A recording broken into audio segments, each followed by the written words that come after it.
Bonjour tout le monde, j'espère que vous allez bien. Donc rendez-vous aujourd'hui avec la troisième partie de notre devoir, c'est la partie JavaScript. Dans cette partie, nous allons essayer de d'écrire le code JavaScript qui représente le contrôle du saisie au niveau des formulaires. Je rappelle qu'on est arrêté au niveau de la création de formulaires ainsi que la partie CSS, avec la partie SQL bien sûr, qui était dans la première phase de notre devoir, de notre correction de devoir. Maintenant, nous allons opter pour la partie création de contrôle de saisie. Donc, on revient à notre énoncé. Voici l'énoncé. Donc, voici le formulaire inscription. Le formulaire inscription, il a un contrôle de saisie au niveau du fichier mes-contrôle.js qui n'existe pas jusqu'à maintenant. On va la créer. Donc, la fonction inscription au niveau de ce fichier, inscription afin de s'assurer de la validité des champs du formulaire tout en respectant les contrôles suivants. Donc, nous avons des contrôles sur le nom, l'adresse, date de naissance, genre, mot de passe et le ressaisie de mot de passe. Donc, alors, on commence, on reprend donc notre fichier. J'ajoute le fichier mes-contrôle.js et je peux commencer par la création de la fonction function, la première fonction inscription. La fonction inscription et bien sûr notre accolade début de fin. Donc, qu'est-ce qu'on a comme premier contrôle? Le premier contrôle, c'est au niveau de nom. Une chaîne alphabétique de 50 caractères. Et si on entend alphabétique, ça sera judicieux donc d'utiliser une fonction adéquate. C'est une fonction c'est une fonction booléenne qui permet de renvoyer vrai si la chaîne est alphabétique et faux sinon. En respectant s'il y a une autre contrainte aussi, alphabétique de 50 caractères au maximum qui contient au minimum un espace. Donc la chaîne, elle doit accepter les valeurs alphabétiques ainsi que l'espace. Et qui commence et se termine par une lettre.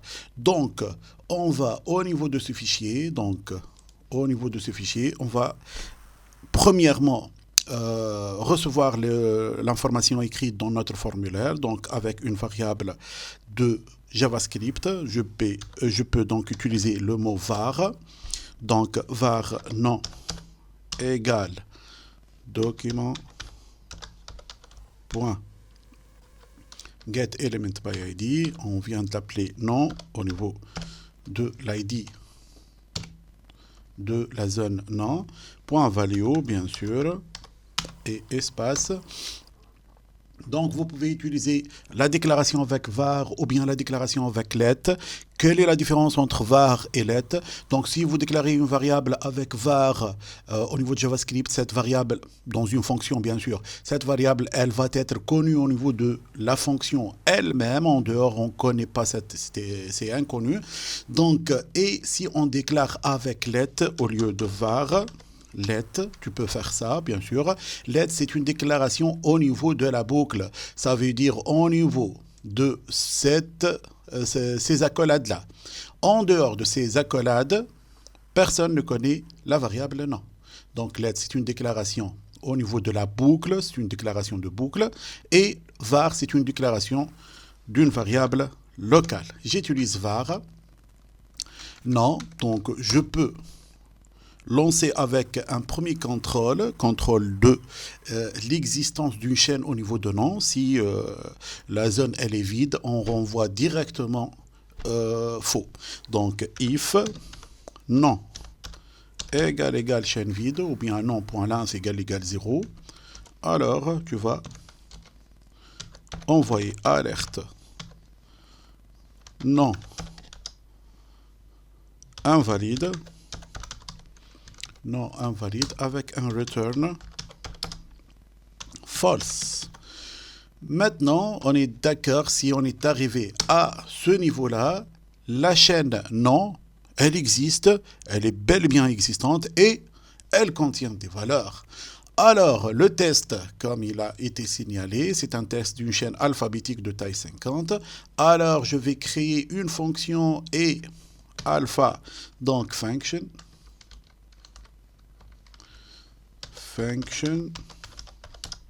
et alpha qui permet pour une chaîne donnée CH de vérifier si elle est alphabétique ou non.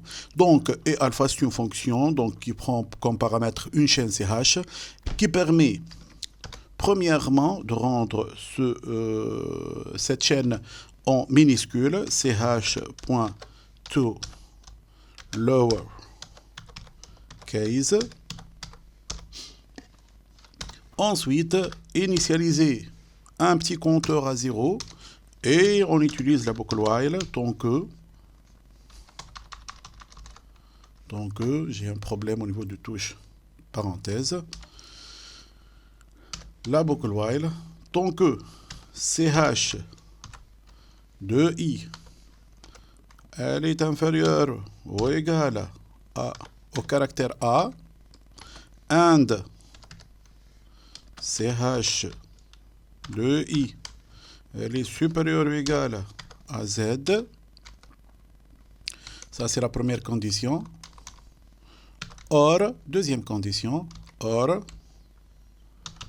ch de i est égal espace.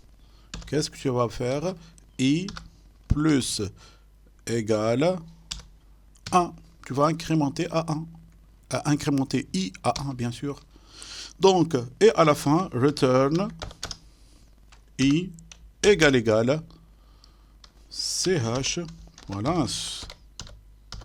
Comme ça, nous allons vérifier si i elle contient exclusivement des lettres alphabétiques avec de l'espace ou non. Donc ça, c'est la fonction.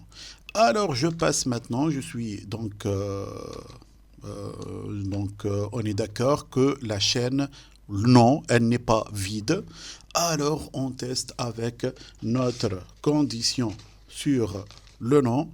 Donc, if,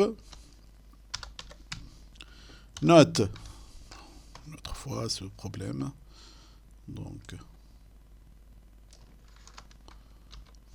if, note, et alpha de nom, si le nom n'est pas alphabétique. Ça, c'est notre première condition. Bien sûr, c'est une condition qui permet, donc on cherche la condition qui n'est pas vraie. Donc, si le nom n'est pas alphabétique, ou bien, donc le nom, point length, est supérieur à 50. Ça, c'est une deuxième condition fausse. Donc, ou bien, le nom ne contient pas de l'espace. Non.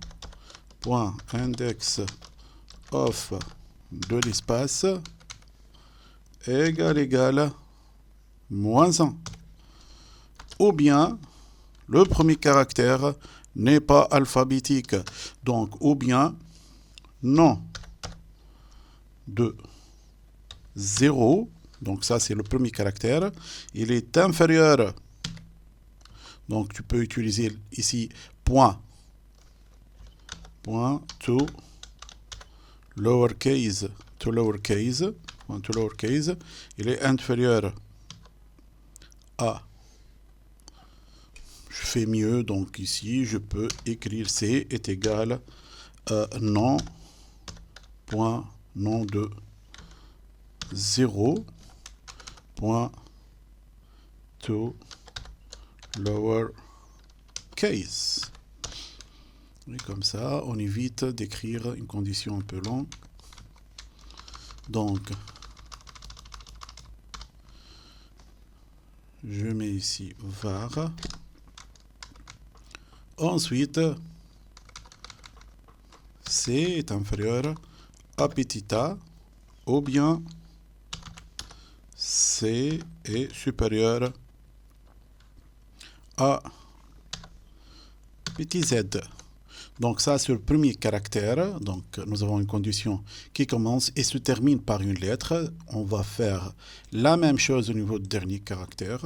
Donc var d, si vous voulez, d est égal à nom, point, nom de dernier caractère, c'est nom, point, length, moins 1. Ça, c'est l'indice du dernier caractère.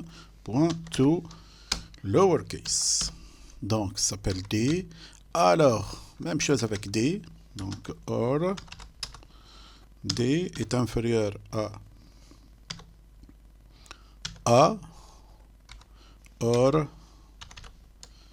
D supérieur à Z. C'est bon, c'est une condition un peu longue.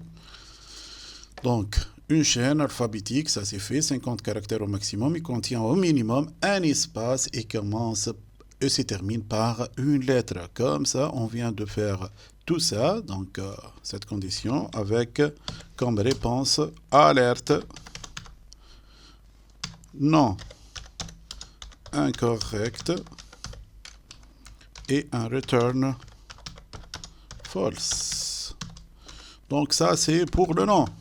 Maintenant, deuxième condition pour l'adresse. Donc, je vais utiliser mail, notre adresse qui est égale, donc j'importe mail, je fais var mail document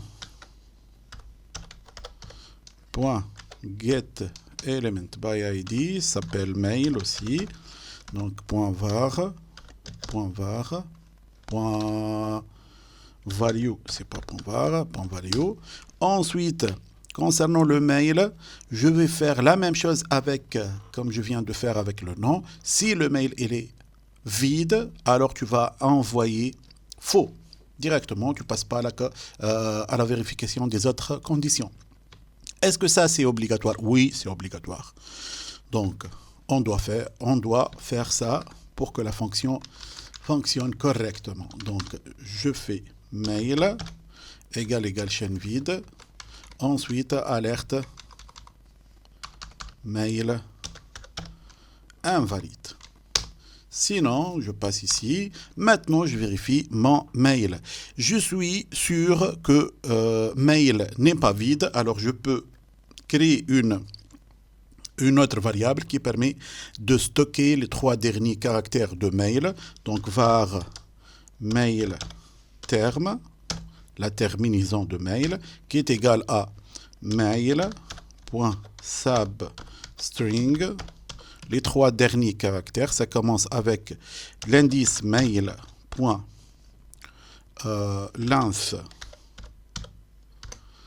moins 3. Ça commence à partir de cette position jusqu'à la fin, bien sûr. On ne met pas de deuxième paramètre ou bien au niveau de substring. Comme ça, on coupe ou bien on fait une copie de 3 derniers caractères dans la chaîne mail terme. Donc, ensuite, on passe à la condition if mail.length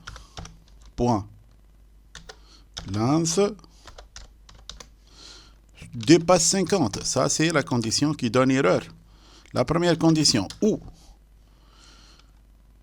le premier caractère, je vérifie, le premier caractère, bon, mail c'est une chaîne de 50 caractères au maximum, commençant obligatoirement par une lettre et se termine par l'extension .tn. Donc, le premier caractère, de même, comme je viens faire pour la terminaison, var C, par exemple, si vous voulez, c'est une autre C, donc, ou bien let C, bon, c'est la même chose, var C qui est égal à, bon, c'est pas une déclaration, var C, ça accepte var C 2 fois, donc on vient de faire var C ici, var C et le 2 dans la même boucle, la boucle qui englobe var C, la première, c'est ça, et se termine ici, donc var C, tu peux faire var C 2 fois, donc, c'est chose qui n'est pas possible avec let. Donc, let, la déclaration avec let, c'est fait pour une variable dans une même boucle une seule fois. Tu ne peux pas faire 2 fois let avec la même variable. Donc, var c, tu peux faire, ou bien tu peux utiliser une autre variable par e, par exemple, e qui est égal à premier caractère de mail, mail, 2.0, point, to, lowercase. Donc, qu'est-ce qu'on va faire? Donc, le premier caractère, il doit être alphabétique. Donc, condition erronée, c'est C est inférieur à A, or C supérieur à Z. Ou bien, deuxième, donc dernière condition, c'est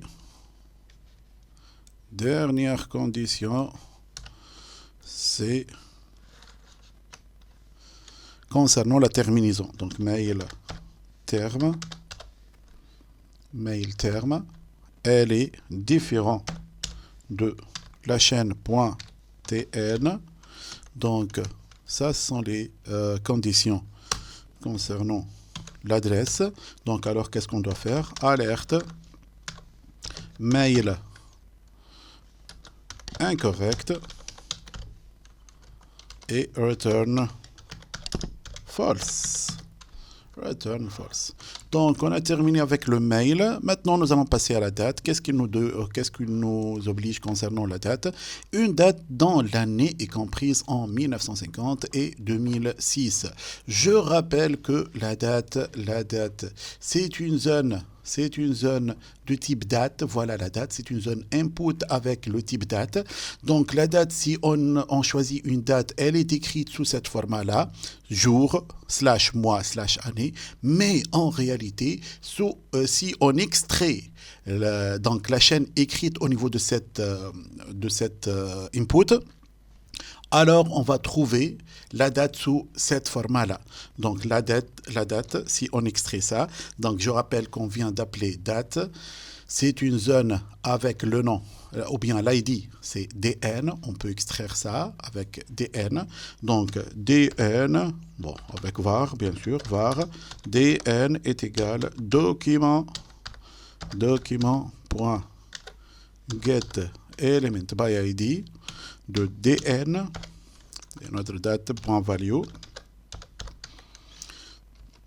Si vous croyez que la date est le format suivant, donc c'est jour, /mois, /année, c'est faux. Donc c'est faux, ça c'est faux. Donc c'est faux. Comment elle est écrite, la date au niveau de DN? C'est une chaîne, donc, mais qui a le format suivant. Le format, c'est l'année sur 4 caractères, mois sur 2 caractères, pas une slash entre le 2, c'est un tiré, donc mois sur 2 caractères et jour sur 2 caractères. Si vous voulez donc extraire l'année, vous pouvez extraire les 4 premiers caractères et ça représente bien sûr l'année au niveau de cet input. Donc ça c'est une méthode. Il y a bien sûr une deuxième méthode. Deuxième méthode, c'est le fait d'utiliser l'objet date.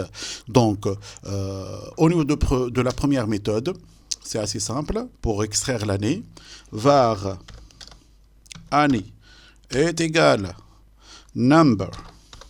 Bien sûr, je vais convertir en nombre. Number, voilà, number de dn.substring de 0 à 4. Les 4 premiers caractères, désolé pour ça. Les 4 premiers caractères. Donc ça, on vient d'extraire l'année. Tu peux aussi faire la méthode suivante. C'est le fait de convertir la date en un objet date. Donc comment ça? Voilà. Donc tu peux faire var année est égal new date et entre les parenthèses de date, tu écris la valeur dn, bien la variable dn. Ensuite, tout simplement var, donc c'est pas dn, c'est donc je vais choisir DA sur notre variable. Ensuite, tu vas extraire à partir de DA qui vient d'être converti en date avec l'objet date. Donc l'année, sous forme bien sûr de nombre. Donc l'année, c'est da.getFullYear. GetFullYear, c'est une fonction qui permet d'extraire l'année sur 4 chiffres. Donc, comme ça, vous avez l'année avec 2 méthodes. Donc, ensuite, on passe à la condition. Après avoir extrait donc l'année, on passe à la condition de l'année, ou bien avec la. Donc, vous avez fait donc l'extraction avec cette méthode, ou bien avec cette méthode. C'est la même chose. Donc, tu passes directement à la condition. If année est inférieure à 1950, or année supérieure à 2006. Donc, c'est ça, notre condition. Bien sûr, avec alerte. Donc, c'est une année incorrecte. Donc, année incorrecte. Les double cotes. Année incorrecte. Et un return false. Donc, c'est ça. Si vous voulez, vous pouvez ajouter, bien sûr, la condition sur l'année si elle est vide. L'année, si elle est vide. Après l'extraction, donc, on met la même condition qu'on a fait avec mail et avec non. Donc, CTRL-C. CTRL-V. Si DN égale chaîne vide, on met année invalide. Donc, ça, c'est bon pour l'année. Maintenant, concernant les cases à cocher. Les deux cases à cocher. Donc, ça s'appelle M. C'est une case d'option. C'est pas une case à cocher, c'est une case d'option. Et ça s'appelle F. L'ID, c'est F. L'ID, c'est M. Les deux sont des cases d'option avec notre sélecteur spécial. Donc, ensuite, on passe à la vérification, ces deux cases. Donc, c'est une vérification aussi simple. If notre document point l'ID, c'est get element by ID. Leur ID, c'est la première temps. Comme je viens de dire, c'est M. Donc, point check it, c'est pour vérifier est-ce qu'elle est cochée ou non. Point check it. Check it. Donc, cette condition, ça veut dire que si M n'est pas coché, and notre document point get element by ID de F point checked. Donc, si la première n'est pas cochée, la deuxième n'est pas cochée, alors tu vas renvoyer un petit message avec return false. Donc, alerte. Le message, c'est il faut choisir un genre et return false. Donc, ça concernant les boutons radio. Maintenant, concernant le mot de passe, donc le mot de passe, donc je fais l'extraction de mot de passe comme d'hab, donc c'est var mp, donc je rappelle que le mot de passe s'appelle mp, son ID c'est mp, donc mp est égal document.get element by ID de mp.value. La condition sur le mot de passe, c'est quoi? Donc le mot de passe, c'est une chaîne de 6 caractères sans espace. 6 caractères, c'est une chaîne fixe de 6 caractères et qui ne doit pas contenir des espaces. Donc la taille, c'est 6 exactement. Donc je reviens à ça. If, donc un test simple, if mp.length mp.length, il est différent de 6. Donc ça, c'est la condition qui donne erreur. Ou bien mp.index of de l'espace not égale -1. Ça veut dire elle contient de l'espace. Donc, qu'est-ce qu'il va faire? Les deux choses. Donc, alerte, mot de passe incorrect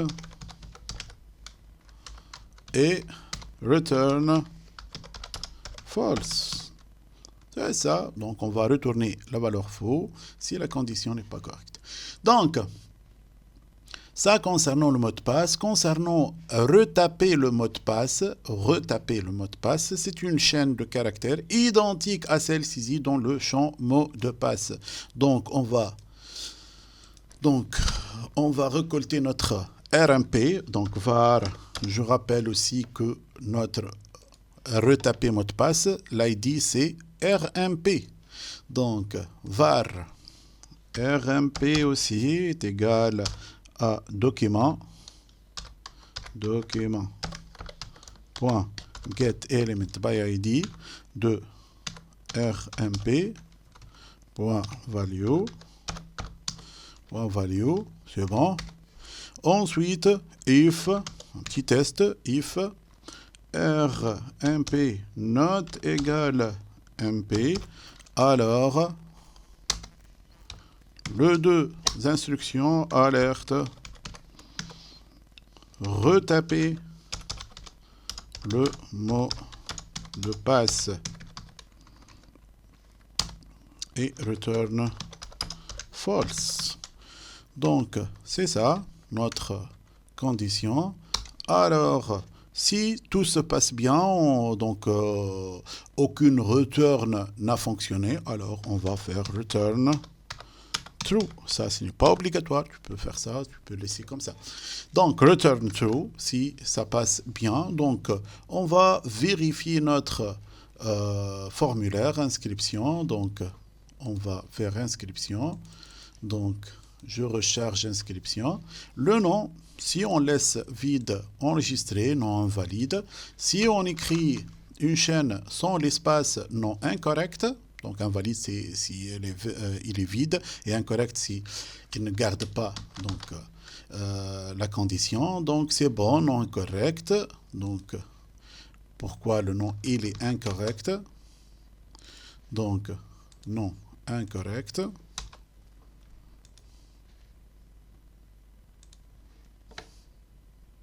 Donc, je dois vérifier ça. Si le nom invalide,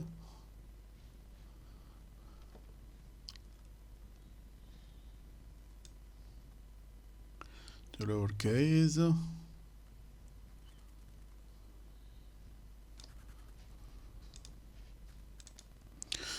Ben voilà, donc pourquoi? Donc c'est les signes sont inversés. Donc on parle ici de CH de I, elle est supérieure ou égale à A et inférieure ou égale à Z. Donc c'est comme ça. Donc on reprend notre petit test. Donc inscription d'un membre. Si je mets comme ça, donc non incorrect, donc j'ajoute, ça passe, c'est bien, donc ça passe. Maintenant, donc, on passe à l'adresse. Si on laisse vide, donc, erreur ici, c'est une zone mail, donc on doit mettre adresse, mail, donc l'enregistrement, donc au niveau de mail. Voilà, concernant le mail, donc enregistrer mail, c'est invalide.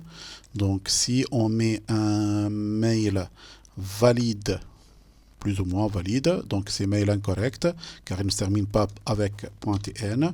Donc, je modifie ça, c'est mail, il est valide, il passe à l'année invalide. Donc, l'année invalide, on choisit une année qui est valide, c'est entre 1950 et 2005.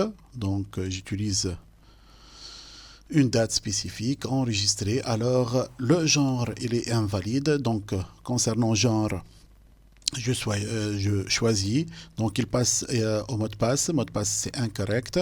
Donc, je dois écrire un mot de passe avec 6 caractère enregistré, il passe à retaper le mot de passe avec bien sûr les mêmes valeurs. Alors il passe au fichier PHP bien sûr. Donc ça c'est le test au niveau de formulaire, au niveau de premier formulaire. Maintenant nous allons passer au deuxième formulaire. Donc on reprend notre énoncé. Donc, au niveau de la question C, de devoir donc développer dans un fichier mes-control.js les fonctions suivantes. Nous avons donc deux fonctions, choix parcelle, choix parcelle. Donc ça c'est la première fonction. Donc qui permet d'afficher dans le champ de saisie l'identifiant numpar la valeur. Donc dans le champ de saisie numpar, nous allons afficher la valeur x, donc qui est le paramètre de choix parcelle, qui représente le numéro d'une parcelle. Donc, parfait. Donc, on va passer à notre fichier mes-control. Donc, création de la deuxième fonction, function, CTRL-V, choix de parcelle. Et c'est assez simple. Donc, qu'est-ce qu'on va faire? C'est document.getElementById. Ça s'appelle numpar. Bien sûr, avec les double cotes, point value est égal à x. C'est aussi simple que ça. Donc ça, c'est sur 0,25. Donc, c'est ça concernant la première condition, c'est le fichier. Deuxième fichier, c'est affectation. Donc, CTRL-C, c'est l'affectation. C'est un fichier qui permet de vérifier donc, la validité de champ de formulaire, tout en respectant les conditions suivantes. Identifiant, c'est un entier, donc c'est un fichier qui est attaché au fichier affectation.html. Donc, on va ajouter ça. Function. Affectation, j'ajoute les parenthèses, ensuite les accolades. Donc, concernant affectation, comment on va? Donc, affectation, nous avons les champs de saisie, donc nous avons identifiant, mot de passe, numéro de parcelle et jardin avec une liste déroulante. Donc, on revient au code. Est-ce que le code, il est bien? Donc, numpar ici. Donc, concernant de affectation, jardin, affectation, le script, il est correctement saisi. Au niveau de on submit, on revient avec affectation. C'est bien, donc on passe directement au code. Donc concernant l'ID, c'est ID même. Donc au niveau de contrôle, qu'est-ce qu'il nous demande de faire? Donc l'ID même, l'énoncé, l'ID même est un entier supérieur ou égal à 1. C'est un entier, ça c'est notre première condition. Deuxième condition, il doit être supérieur ou égal à 1. Donc on va recevoir notre ID, donc var ID, qui est égal à document.getElementById de ID même, point value.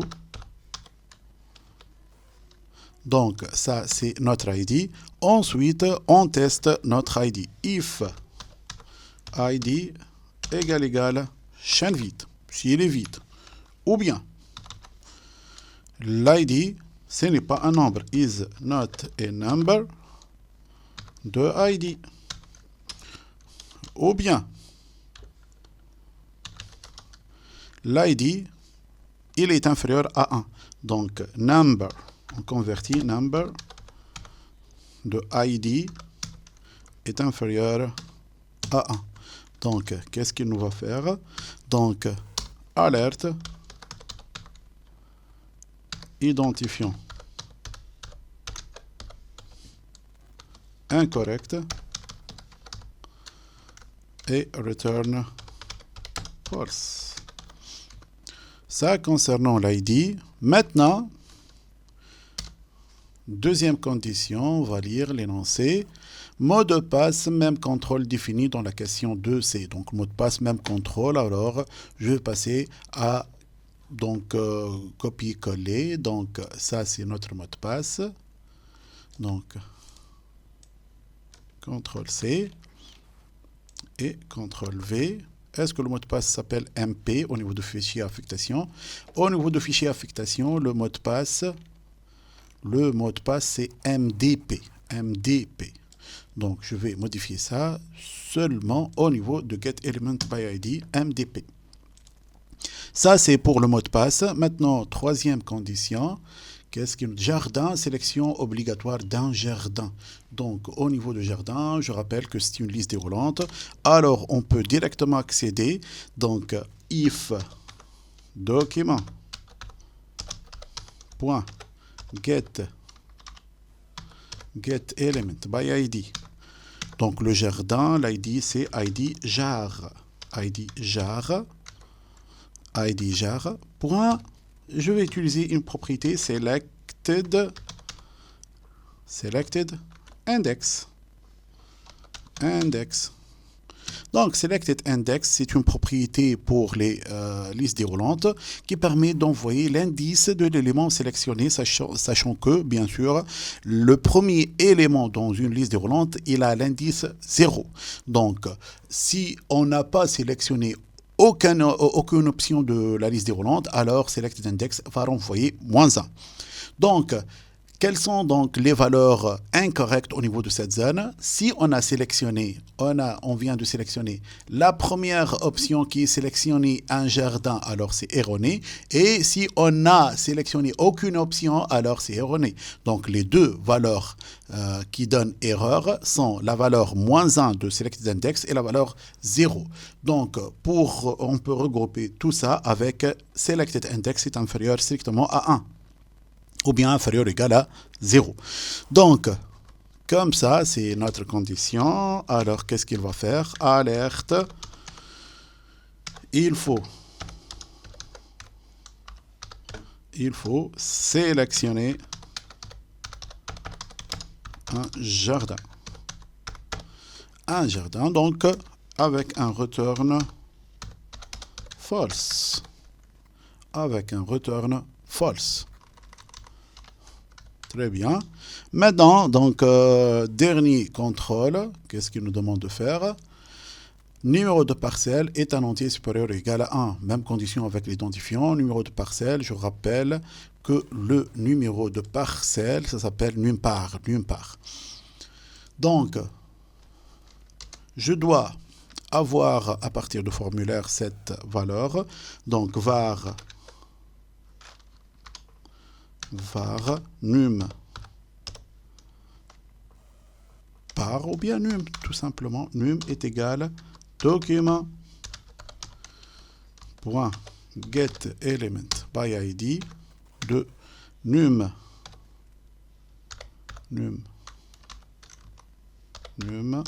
par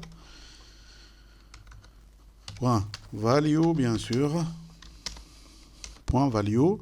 Ensuite, si le numéro est une chaîne vide, ou bien c'est pas un numérique, ou bien c'est un numérique, donc c'est la même condition qu'on a fait avec l'ID.